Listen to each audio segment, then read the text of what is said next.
Good afternoon all. Welcome to the Knowledge Quarter's virtual private view of the Aga Khan Foundation UK's exhibition titled The Silk Road, A Living History. My name is Bhav Mehta and I'm the events manager at the Knowledge Quarter. Some of you may be aware of what the KQ is, but if not, don't worry, I'll tell you a bit about us and a bit about today's event. Before that, just some quick house rules. So you should all be on mute and should remain that way, hopefully. Please state your name and your organization in Zoom by clicking on the three dots next to your picture, and do keep your cameras on. We'd love to see all of you and your wonderful homes and wherever you are working from today. Please note that this event is being recorded or will soon be recorded and should be available online in the future. Please use the chat function to make any comments through the event, to ask any questions. There will be a Q&A part and we'll weave all those questions from the chat into the Q&A. So please feel free to use that chat function. The Knowledge Quarter is a partnership of over 100 academic, cultural, research, scientific and media organizations located in a 1-mile radius around King's Cross. Together, our partners represent a concentration of knowledge and expertise to rival any in the world. Our partners include UCL, the British Library, Google, Wellcome, RADA, King's Place, the Francis Crick Institute, as well as local community organizations such as the Somers Town Community Association. Amongst our proud partners is the Aga Khan Foundation UK, and we're thrilled to be partnering with them for today's event. For those who don't know, the Aga Khan Foundation seeks to improve the quality of life, promote pluralism, and enhance self-reliance in poor and marginalized communities in Africa, Asia, and the Middle East. The foundation is also a learning institute for program enhancement, policy dialogue, education, and disseminating best practices in international development. Working in partnership with communities, governments, and others for over 50 years, the Foundation's long-term community-based approach has addressed and benefited people of all faiths and backgrounds. Active in 18 countries, it's one of the world's leading international development organizations, and they're based in the Aga Khan Center in King's Cross. In this event, we're going to get an exclusive virtual private view of the Foundation's open-air photography exhibition about the people, places, and the cultures encountered across 17 countries between the UK and China along the ancient Silk Road.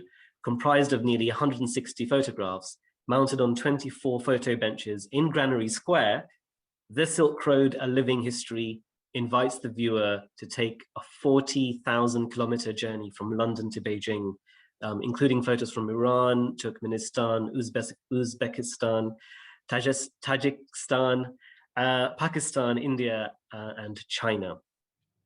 The exhibition documents an overland journey by photographer Christopher Wilton-Steer, who undertook this journey in 2019 following the historic trade route. We're delighted to be joined by the photographer himself, Christopher Wilton-Steer, who is, I just checked with him, he's actually in his real living room. That's not a fake background.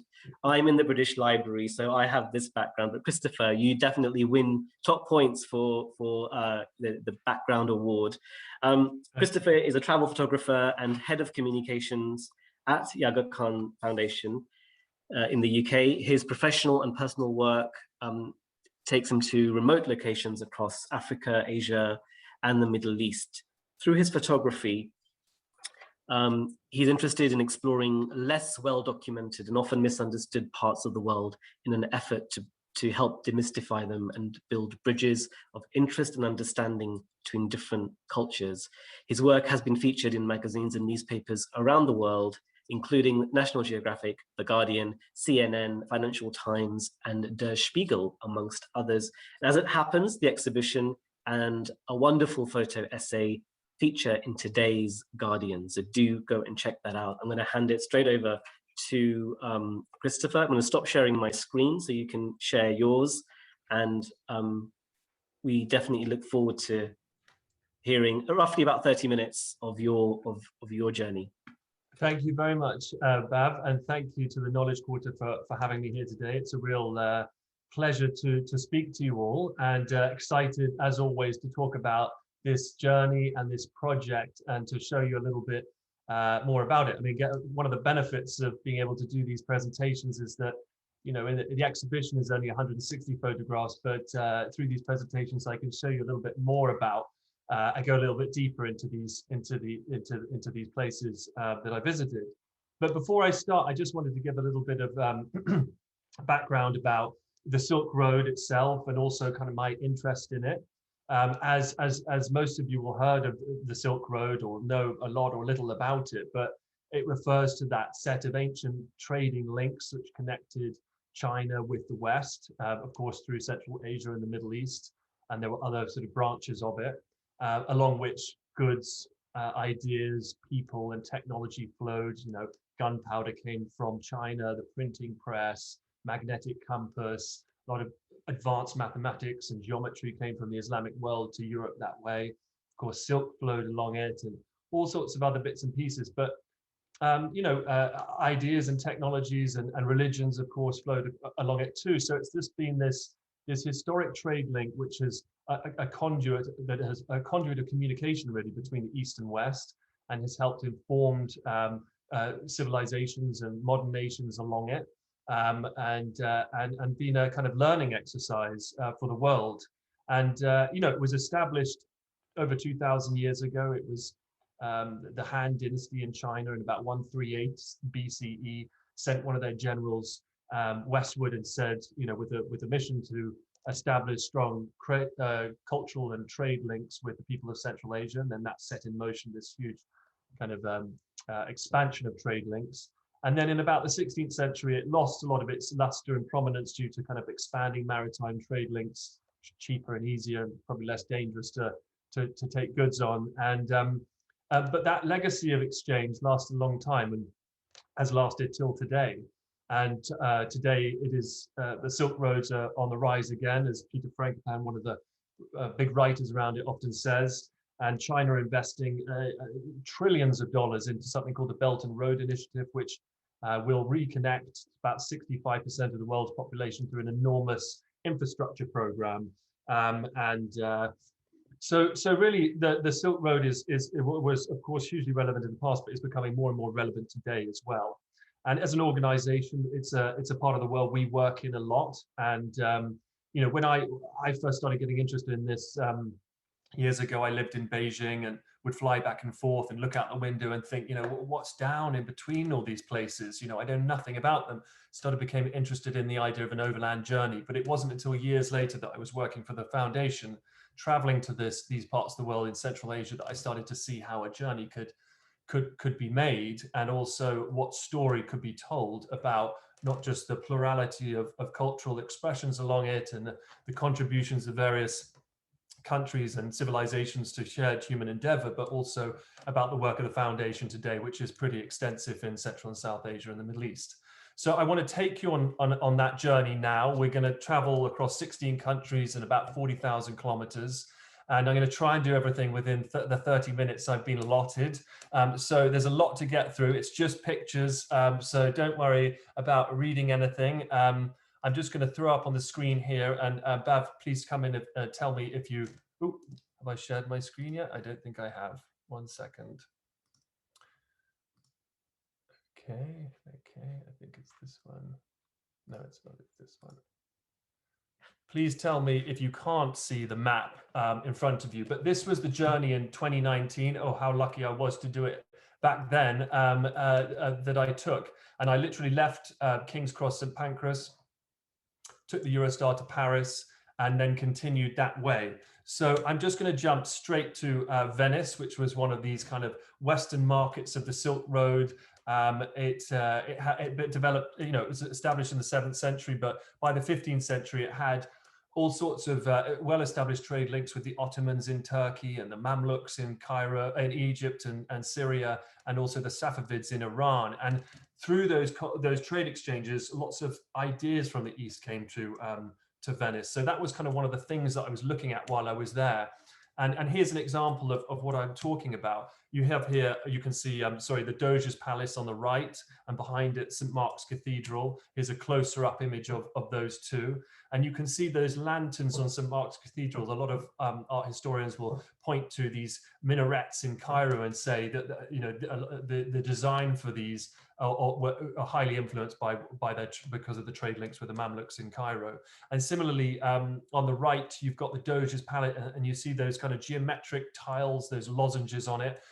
Again, a lot of people think that the ideas came from the Ilkhanid dynasties of Central Asia, thousands of miles away. And this was really a pastiche of that they were covering their building in these tiles in the way that the Ilkhanid Mongol dynasty did in about the 15th and 14th centuries. Why is that not moving forward? Here we go. Here's an example, quite interesting. You'll see this. It's a Renaissance Renaissance painting by Giovanni Bellini, and you'll see a lot in these paintings. The Madonna, usually seated in the middle, in a blue robe, and that blue robe is made out of lapis lazuli, which is a stone or rock that you grind down and you turn a pigment out of. But at that time, and still today almost, the only place in the world that you could find that stone was in mines in northern Afghanistan and eastern Tajikistan. So those rocks were mined there 500 years ago, transported along the Silk Road, 6,500 kilometers to Venice, and ground down into pigments and turned into these beautiful paintings. Ooh, again, here we go. I won't dwell on this one too much. Then moved across the Adriatic and moved down the Dalmatian coast in Croatia. And this is a picture of Dubrovnik. And this was a city that has been conquered by almost all of its neighbors: the Serbians, Hungarians, Ottomans, Venetians, all sorts of different kingdoms. It's a real hodgepodge of different influences there. But interestingly, it was a city where it was made rich through the trade that flowed through it, both maritime and overland. And of course, because of that trade, not only goods came, but also diseases too. And the plague, bubonic plague, was found here. And it was the first city in the world to start the process of quarantining. So if you wanted to visit there, you'd have to stay on one of those islands in the distance, quarantine. And quarantino actually comes from the Italian word quarantino, meaning I think 40 days. So you'd stay there before you could then come to the city. And that was in about 1322, I think it was roughly about that period. Then further south, we moved into the city in Bosnia and Herzegovina called Mostar. This is the bridge that stretches the Nevreta River. And 500 years ago, the Ottoman traveler Evliya Çelebi, he used to travel all over the Ottoman Empire and write his stories. And he spoke about young men collecting money from visiting viziers and notables, and then jumping off the bridge and crying "Ya Allah" and into the water for this money as a performance. And still today, when I was there were men collecting money from tourists and jumping off the bridge. So 500 years later, the same thing's going on, which was fantastic to see. This was a bridge that was destroyed in the early 90s during the Bosnian-Croatian War. But has been restored by the Aga Khan Trust for Culture, amongst other organizations, in about 2004. Excuse me. This was an Ottoman era mosque that I found. There are several in Mostar, but it was also the first place that I heard the azan, the call to prayer, which you may have heard yourself on travels or in films, but it really kind of felt like a poignant transition point between cultures. This is a young lady with a Quran in both Bosnian text and Arabic, and then through the Balkans on these amazing trains. This one took 10 hours from Montenegro to Belgrade, and it crosses about 400 bridges and goes through 400 tunnels on this old Soviet train. It was fantastic. And then you're into this is Serbia, and here Bulgaria, which is really this kind of confluence of religions and religious traditions. Here we are on the square of religious tolerance in Sofia in Bulgaria, where you have a mosque, a synagogue, and two churches all on the same square, kind of symbolizing that coming together of different religions. And then just to give you a sense of where we are on the map, you can see that little marker. We're moving into now Istanbul. This is the Blue Mosque, and it was built, it's a 17th century imperial Ottoman mosque, but You can see here from this shot, it's in the distance. In the foreground is the Hagia Sophia, which was built by the Romans as in their eastern part of their empire in what was called Constantinople 1,000 years beforehand. And you can see that shallow dome and the cross style shape that it's in. This became the kind of Ottoman style, and you see these types of mosques all over the Turkish world and as far apart as places like Turkmenistan as well. But originally, this design was a Christian one, and of course, this what was originally a church became a mosque in 1458 during the Ottoman when the Ottomans took Constantinople and turned it into Istanbul, and then it became a museum in the early 20th century during the sort of Ataturk reforms, and now you'll have seen in the press about last year it's been turned back into a mosque again. So it's gone through all these transitions. And in Istanbul, one of the engines of the Silk Road trade built by the Ottomans was the Grand Bazaar. This is an extraordinary place, enormous bazaar. It's about 90 million people pass through it every year. It's like a department store. It's absolutely massive. Here we are in, I don't know, maybe the jewelry section, but you can get lost in it for days. Here's some shots from that. And then crossing the Bosphorus, which is that strait of water that separates the two halves of Istanbul. And as you cross that, you move from Europe into Asia. So we're on the Asian side now, leaving Europe behind. I won't dwell on this this wonderful lady because we don't have time, but she was an amazing illuminator and calligrapher. And took in a performance of whirling dervishes there. They're well, they're called Sufis, and Sufis are seen as sort of Islamic mystics. And what they mean by that is this sort of inward dimension of Islam, it's called.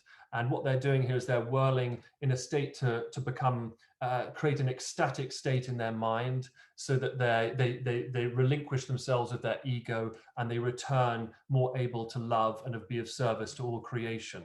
And this practice was kind of inculcated by this chap, Jalaluddin Rumi, who was the 13th century Sufi mystic and poet and theologian. And this is his mausoleum in Konya, which is just further east from Istanbul, and some of the shots from there. This is a caravanserai from the Seljuk period, about 13th century. And these were really, if you don't know what a caravanserai was, they were really the backbone of the Silk Road trading network. So these were built 30 kilometers apart, and which was a day's ride. And people would come here, traders with their camel or their horses and with all their goods to sell. They come here, they'd wash, they'd pray, they'd share news, they'd rest, recuperate, treat their animals. There was usually a mosque in here, and also they would quarantine also before going into cities, often for 30 or 40 days. Now moving eastward, you see here Mount Ararat, where Noah's Ark reputedly hit ground.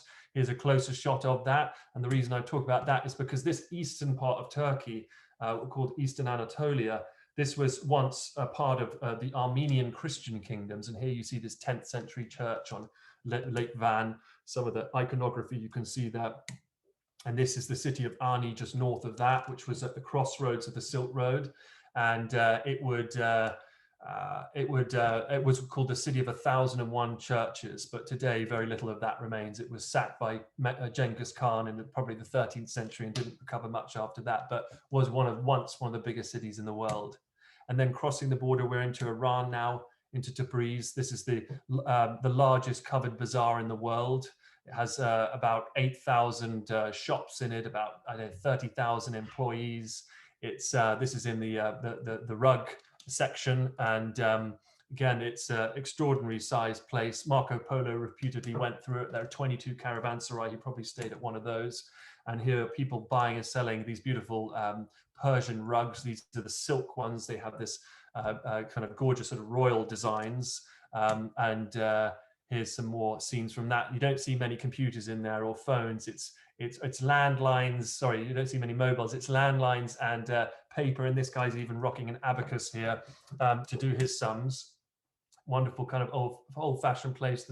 What you would call the food court, the gold section.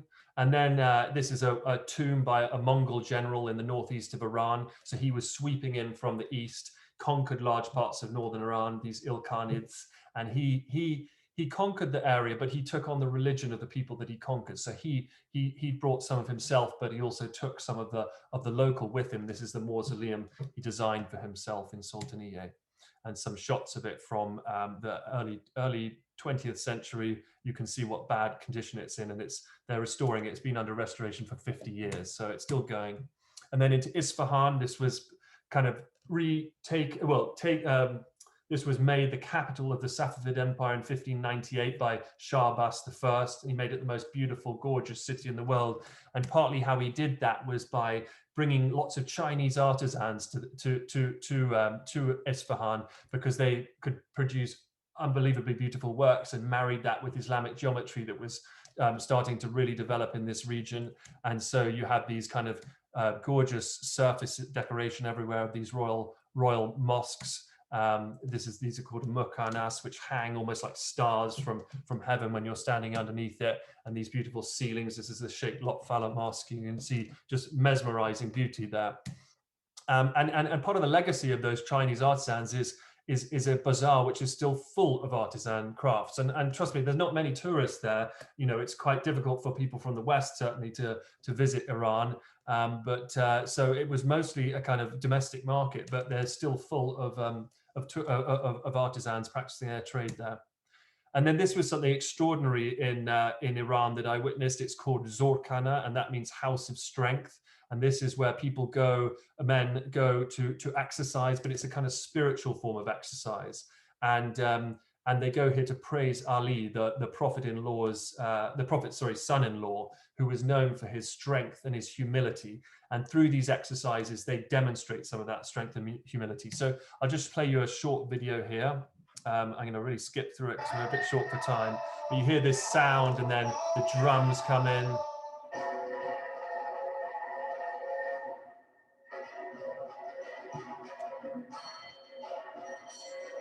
And then moving on, kind of the beat gets quicker and quicker as they're sort of building and building. And then some of this action.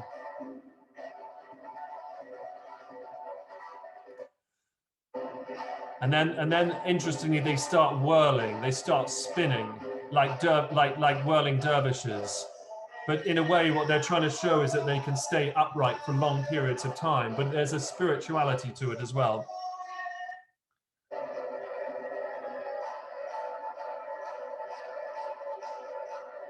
Anyway, it may be a little glitchy at your end, so I'm not going to dwell too long on that one. And then we're into Yazd, just some beautiful shots of the Jame Mosque there, the Friday Mosque. And this is an interesting topic, is Zoroastrianism, which is one of the world's oldest continuously practiced religions. It was the state religion of Iran before Islam, during when Iran was known as Persia. And here on the Zoroastrians that worship at fire temples where the flames are kept burning for hundreds of years, if not millennia. I think this one's been burning for 1500 years. And when a Zoroastrian dies, or in the past when they died, they would take them to the top of these things on the right called Tower of Silences. And you'll see this is on the top of it here. And they would prepare the body, they would bring it here, and then they would leave it and leave it for vultures or other carrion to come and pick the flesh off the bones. The reason they did this is for Zoroastrians, the flesh is toxic. I'm trying to think of the right word, but it's a pollutant. So they don't want to put it in the earth lest it pollutes the earth. So this way they can take the flesh off it until only the purified bones remain. But today that isn't allowed, or it isn't permitted. So Zoroastrians bury their dead in a coffin of lime plaster, so that again the flesh doesn't touch the earth. And for Zoroastrians, their religion is proselytism is not encouraged. So very few Zoroastrians remain, but the rituals that they have live on in other religions. For example, Zoroastrians prayed 5 times a day, and they pray in this direction of the sun in their case, but in a specific direction. Okay, this is the Lut Desert further south in Iran. This is the hottest place on earth. It was about 55 degrees where I was. Looks like Mars. And it gets to 70 degrees about 200 kilometers down the road. So it's like, I was feeling totally nauseous here all the time, but had to come and see it because, you've got to go and see it. I won't dwell on this. It's a nice story, but we don't have time. Across to Turkmenistan, this is the capital city of Ashgabat, which is this city full of this incredible kind of futuristic white marble clad buildings. Here's one. This is called the Alem Center, the largest indoor Ferris wheel in the world. It's a very surreal city because not many people are around, as you can see from here. It's full of all sorts of weird and wonderful monuments, and but an interesting place to visit nonetheless. Some of those monuments you can see here. Across the border, you're into Khiva. This was, one of the legendary Silk Road cities, really something like how you imagine a desert city to look in Silk Road times. It has a bit of a dark past. It was one of the largest slave markets in the world, and has all these beautiful palaces with these gorgeous blue tiles, which were an import from Persian sort of invasions. And anyway, we won't get into that too much. Some of the lovely ceilings from that palace, these are kind of marry ideas of Islamic geometry with Central Asian floral motifs and colors. Some more of those beautiful ceilings. And this is into Bukhara. I won't dwell on that too much. Into Samarkand, this is the mausoleum of and mosque of Bibi Fatima. And you can see some of these beautiful, the Timurids who really, I don't know, expanded the size of Samarkand and made it their capital, covered their buildings in these beautiful blue and turquoise tiles. And for me, they look so modern, but these go back about 500 years. And all of these shapes you see on the left and on the building are a type of Kufic calligraphy. And they spell out the names of God, the Prophet, Ali, in repetition. This is a shot from Samarkand. I didn't actually take this myself, but I wanted to include it because I love it, and also it speaks to our work, the work of the Aga Khan Music Program, which support master musicians from Central Asia to not only promote them to be able to play in the UK and Canada, US, Europe, and elsewhere, at places like the Royal Albert Hall, but also to collect their knowledge and to transmit it to new generations through music schools. Won't dwell on this too much. And then into Kyrgyzstan, very different country, but incredible, beautiful landscapes. It's like a land before time. And you can just see in some of these, in the distance, there's little white yurts there. I'll come on to that in a minute. The foundation works in all sorts of ways in Kyrgyzstan to support local businesses. Here's a man who's a flower seller in Narin, and he's been supported through a program by the foundation to help promote job creation. Here's a fashion designer in the capital Bishkek, again supported by the foundation, and this lady's making in rural areas slippers, again supported by the foundation. I mean, these are just 3 individuals, but the programs reach thousands doing things like this. And again, we work across healthcare, early childhood development, and also in food security, especially in the context of a changing climate, which affects these mountain communities a lot more than perhaps we're being affected currently now. And just as a sort of warm-hearted aside, with this guy on the right called Karim Cole, I took this photograph, and then it was published in National Geographic Traveler. And I was really proud about that. So I sent it to my colleagues in Kyrgyzstan and said, hey, this guy's, we've got him, there's a little story about him. And then they went and printed it, framed it, and then gave it to him. And these are pictures of him receiving that picture. So it was a really incredible thing they did. And I think he's pretty happy about it too. And then here's an interesting story. This is the University of Central Asia. So this is one campus of 3. The other 2 in Tajikistan and Kazakhstan. And this university was established in 2000 by the Aga Khan Development Network, and along with the governments of Tajikistan, Kyrgyzstan, and Kazakhstan. And the idea is to build state-of-the-art universities in tertiary cities all along the Silk Road, or on the historic Silk Road, and to help develop the future leaders of these countries and this region, and stop a lot of the brain drain of people going to the West. This is a way of getting a first-class education.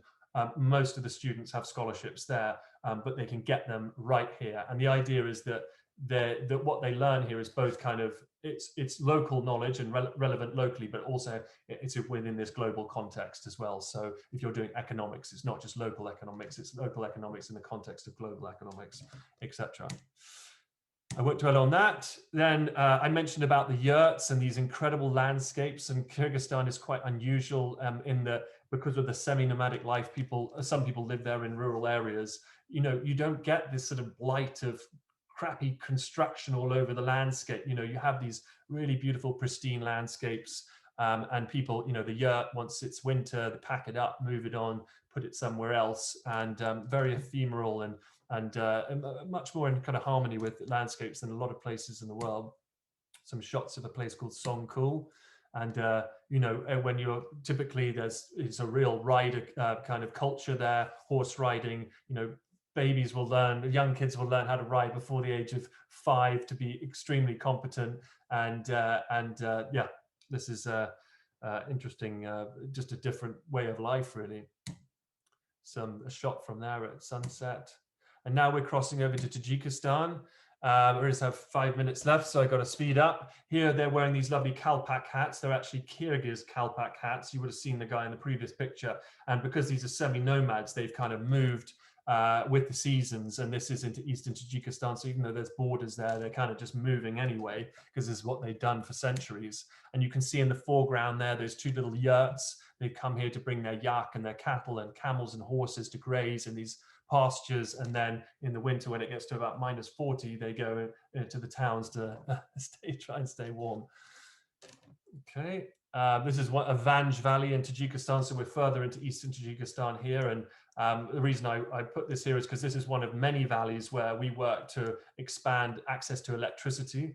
And this is a region that only about 13% had access to electricity after the fall of the Soviet Union, when a lot of that infrastructure fell apart. And since 2002, the Aga Khan Development Network and its partners have been regenerating that electricity infrastructure, so that now about 97% of this region now are reconnected. And this lady on the left I met, called Hamida, she had moved to go, like many Tajiks, with her family to Russia to go and get work there. With her husband was working there, and they were living on the outskirts of Moscow. And I said to her, you know, why did you come back? And she said, well, we now have electricity, so that means she doesn't have to go down to the stream to wash clothes or plates or anything like that. She doesn't have to go and cut down trees or pick up firewood. It takes another 4 hours a day for cooking and heating. Now she has appliances there that allow her to return home and live where she wanted to live and where she's from.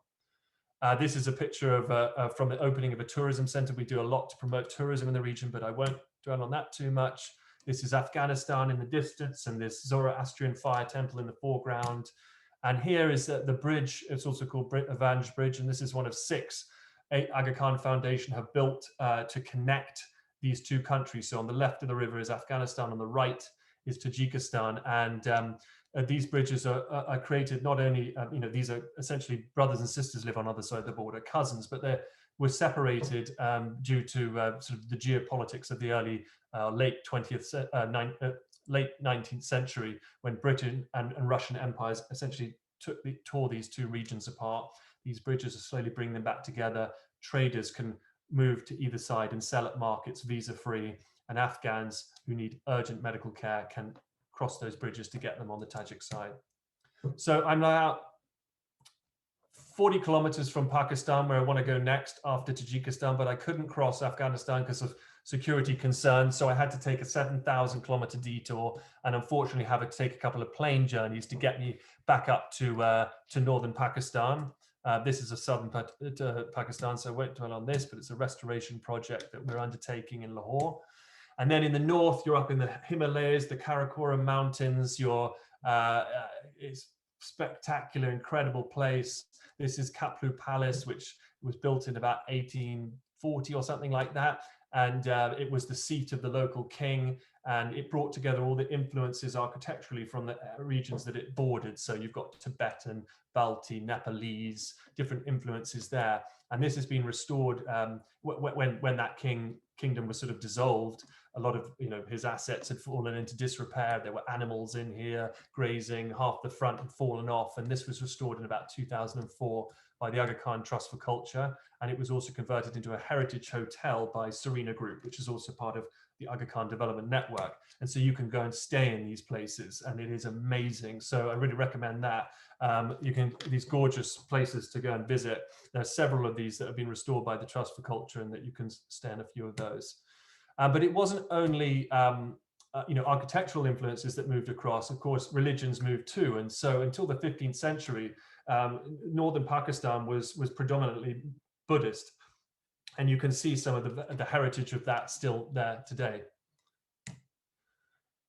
Kashmiri nomads on this beautiful plain called Dusai. And these men it's a very seismically unstable area, an area that is facing a lot of pressures due to climate change, a lot of floods coming down the mountain now, way more than there used to be. And a lot of their village was destroyed in 2015 by these floods. A lot of their farmland, assets, houses, even some people might have lost their lives. So we have an agency called the Aga Khan Agency for Habitat, and that is working with these guys and many other communities to improve to secure the sort of borders of the river. So they're literally building walls from the rocks that came down. You can see that, all right, with their bare hands. Now, I know I'm really late. Hunza Valley, just some of the characters.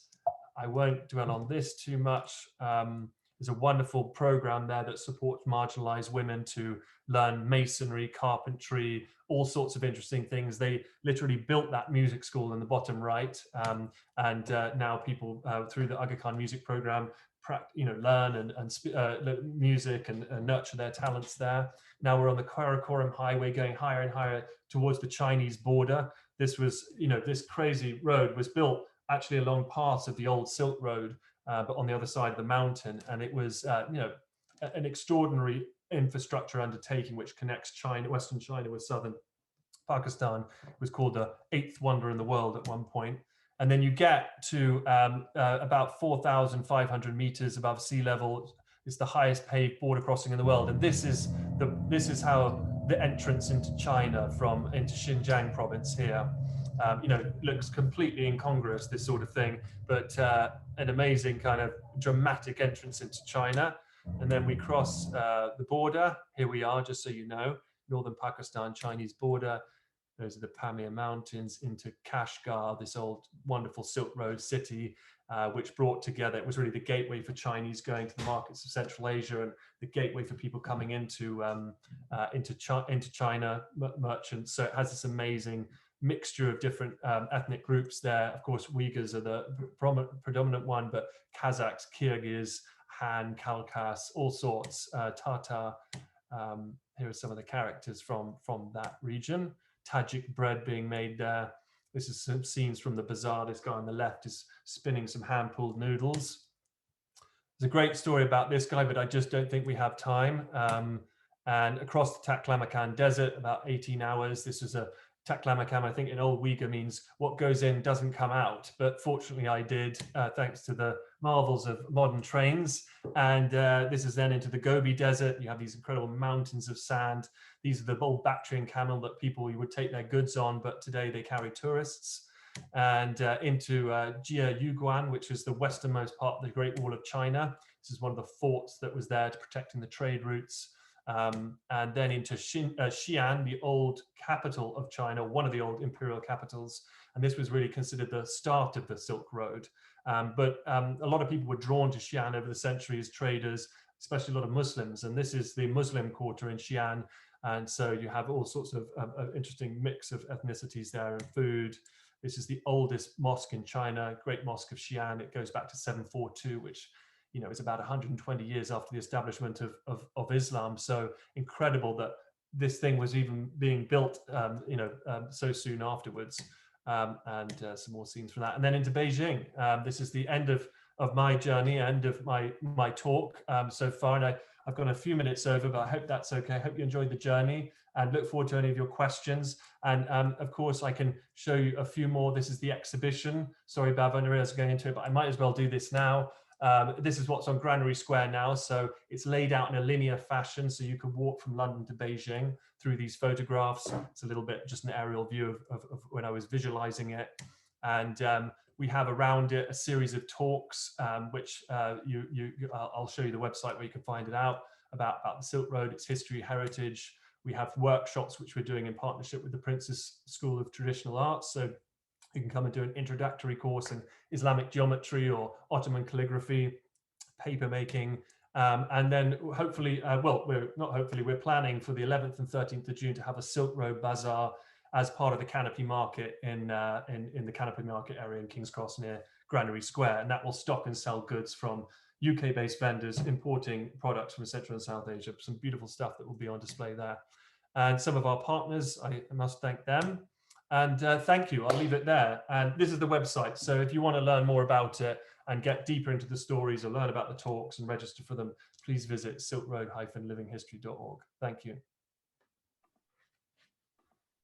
Gosh, that was absolutely fantastic. I don't know where to begin. I think the word wanderlust is just the word that to describe what we've just seen. Members of the Knowledge Quarter team were messaging me saying, "Tell Christopher not to rush. We'll take as long as we want." We could have easily heard you for another 30 minutes. I think there's so much there, and I hope that's given everyone a bit of a taster of what this exhibition is. And of course, it's in Granary Square, and people are welcome to see it. We've got a few questions. I'm going to quickly go through them.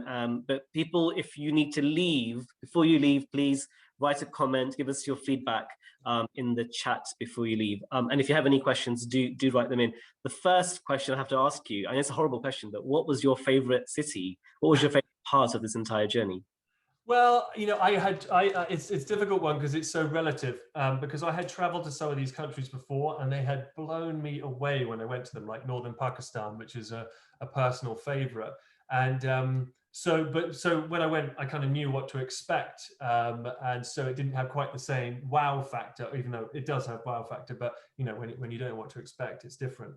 But I think the country that really kind of, you know, did wow me when I was going there for the first time was Kyrgyzstan, because I just hadn't really, I had some ideas about it in my mind, but, you know, nothing is quite the way you imagine it. In fact, it's very different usually.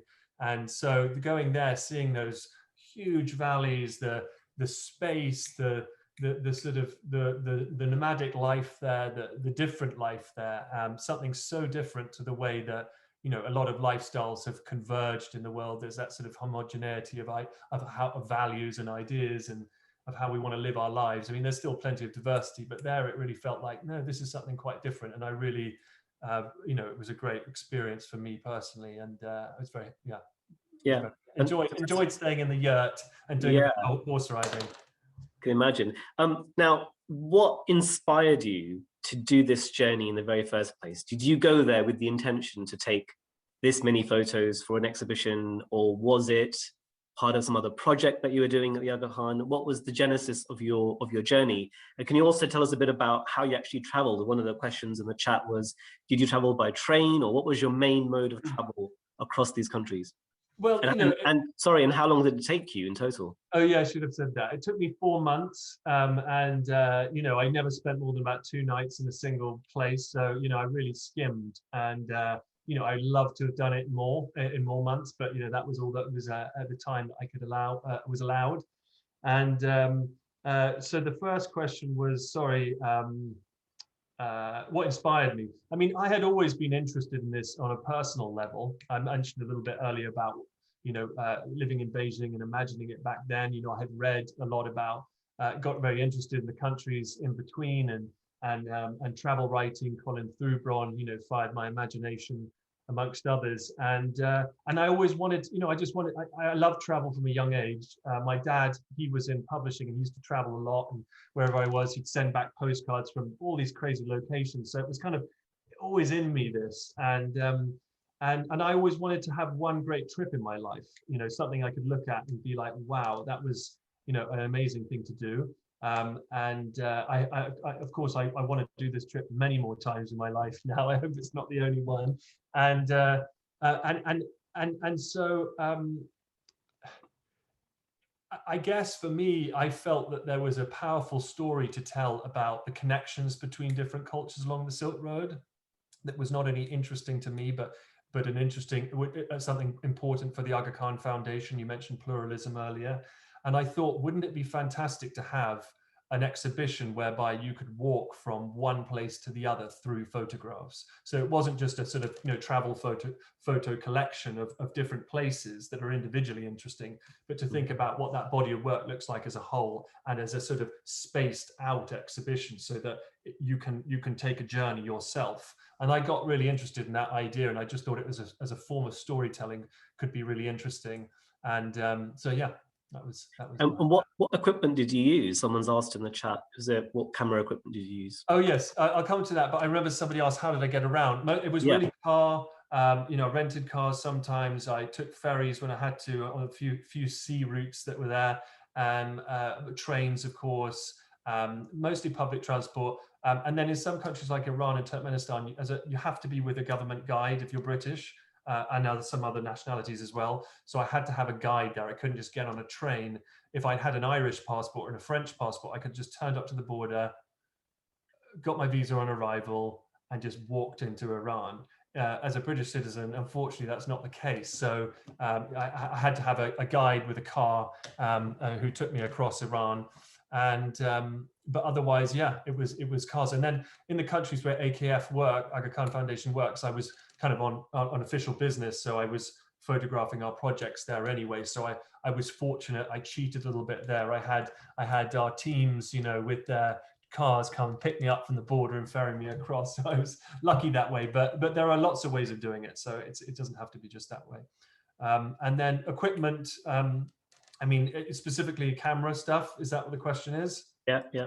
I used for this trip a Sony A7 III with mostly my 24-70 Sony GM lens, sorry, and then I have a bunch of other glass that I had with me as well, which some days I just wanted to take portraits, so I just put on my 55mm 1.8 and just go out and shoot with that, or my Voigtlander 40. Yeah. Fantastic. Now, you mentioned, Iran. And did you have any sort of fear going into some of these countries or some of these regions, northern Pakistan, Afghanistan? How did you overcome that? Yeah, I mean, Iran was like, whenever I was crossing the border, it was 2019, and that whole thing was happening in the Straits of Hormuz. And so I was a bit like, God, is this like a stupid thing to do? But, I don't want to, I feel almost guilty even saying that, because obviously Iran, we've seen it in the press, have got all sorts of issues with people with dual nationalities. And, there's no doubt about it. Bad things have happened. But there's a part of me that was like, I don't want to be cowed by this either. I want to believe that it's going to be absolutely fine. So it was a bit of a toss-up in my mind at times. I had a drone with me, so I sent that back pretty soon when I was at the Turkish border, because I was thinking this is not going to bode well if anyone finds this, even if I'm not going to use it, which I wasn't planning to. But yeah, in the end, it was fine. I spoke to my friends and at the Well Frontiers, a travel agency who do a lot of stuff in Central Asia and do Silk Road trips. They'll plan the whole thing for you, and you can go with them in that way. And so they were saying, we're still sending people there. There's not, we're fine with it. So I just thought, right, I've got to do this. I've got to break through that. I've got to, I don't want to have to be like, I didn't want to let my fear get in the way of it. But also, you never know where fear starts and common sense ends. And so I just took a chance, I guess. Now, very important question: are these photographs? They're going to be in the exhibition at Granary Square until the 16th of June. But are they going to be available in a book or some other format for people to keep in their living rooms and look at again and again?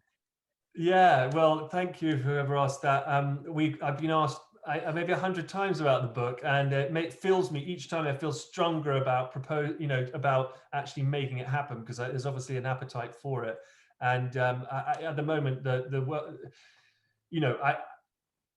getting that kind of feedback is really helpful, because it sort of emboldens me to think, right, I've got to actually write this proposal, submit it to a publisher, and just try and get this thing made. So hopefully watch this space. I would love to do it. So it's just a matter of time and and finding a publisher. So if there are any publishers on the call, I would be happy to have a conversation with you. Fantastic. Now, obviously, at the moment, we're not able to travel to most of these places, if not all of these places, and we don't know when we will. So these photographs might be the only window to these cities, these cultures for quite a while. But let's just assume that things return to some level of normality in the coming years. If a couple of people have said, I want to do this trip, I want to travel to these places, is there a route? Is there a company? Is there someone who can allow this to happen? You were quite lucky that a lot of this happened thanks to the Aga Khan Foundation. Mm-hmm. But do you know of any commercial organizations that can allow this kind of a journey?